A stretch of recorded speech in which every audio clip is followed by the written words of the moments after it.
Jodie Foster a choqué le monde entier après avoir révélé l'identité de sa petite amie sur la scène des Golden Globes. So I'm here being all confessional and I guess I just have a sudden urge to say something that I've never really been able to air in public. C'est ainsi que l'actrice, aux nombreuses récompenses, a laissé toutes ses peurs derrière elle, pour laisser cours à une nouvelle vie, libre de préjugés et de stéréotypes.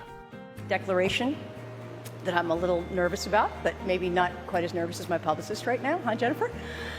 You know, I'm just gonna put it out there, right? Loud and proud, right? Entre les blagues et les anecdotes, Jodie allait commencer à raconter ce qui allait être une des déclarations les plus réconfortantes et significatives de son histoire.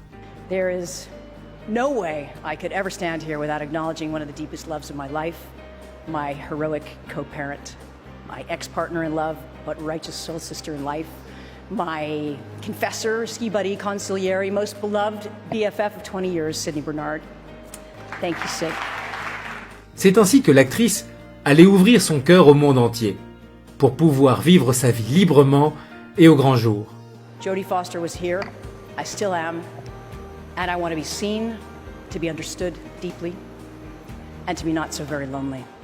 Peu importe comment le reste du monde peut la voir, Jodie Foster a eu une magnifique relation de quasiment 20 ans qu'elle définit elle-même comme étant le grand et le premier amour de sa vie. Jodie et Sydney se sont rencontrés en 1993 et ont gardé une relation dans le secret absolu. Jusqu'en 2013, lors de la remise des prix des Golden Globes, l'actrice de 50 ans a décidé de partager sa vérité et d'arrêter de cacher sa véritable essence.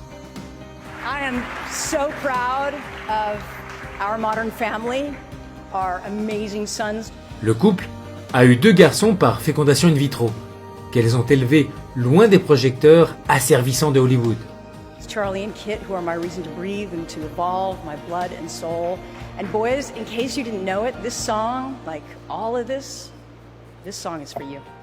Alors que tout semblait parfait dans cette relation et que les 2 femmes démontraient un lien incassable, tout s'est effondré quand Jodie a rencontré Alexandra Edison, une actrice et photographe qui allait devenir son second grand amour.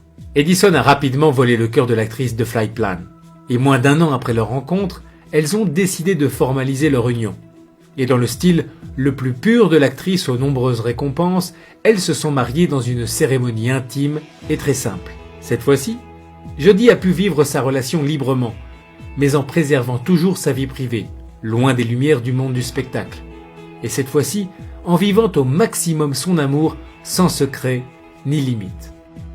No creo que necesariamente ella haya vivido una vida distinta o haya vivido una vida que no era libre para ella de hacer lo que quería o estar con quien quisiera. Simplemente no lo veíamos, porque ha sido de las personalidades que mejor han logrado mantener a los medios fuera de sus relaciones, fuera de su vida personal. Les da muy poquito de qué hablar en ese sentido. I love my wife, thank you, Alex. Elle a laissé savoir clairement que sa femme était devenue un pilier fondamental pour elle. Just how supportive your wife has. Oh yeah, she's the best. She's the best. Fidèle à elle-même, Jodie Foster a montré au monde entier la valeur de la vie privée et du jardin secret, même lorsqu'on est une figure publique. If you had been a public figure from the time that you were a toddler, if you'd had to fight for a life that felt real and honest and normal against all odds, then maybe then you too might value privacy above all else. Privacy. Jodie Foster a donc montré l'importance de savoir distinguer entre ce qui est à nous et ce que nous voulons partager. Et malgré les peurs, il n'est jamais trop tard pour commencer à vivre notre liberté, en étant fidèle à ce qui est le plus réel en nous, nos sentiments.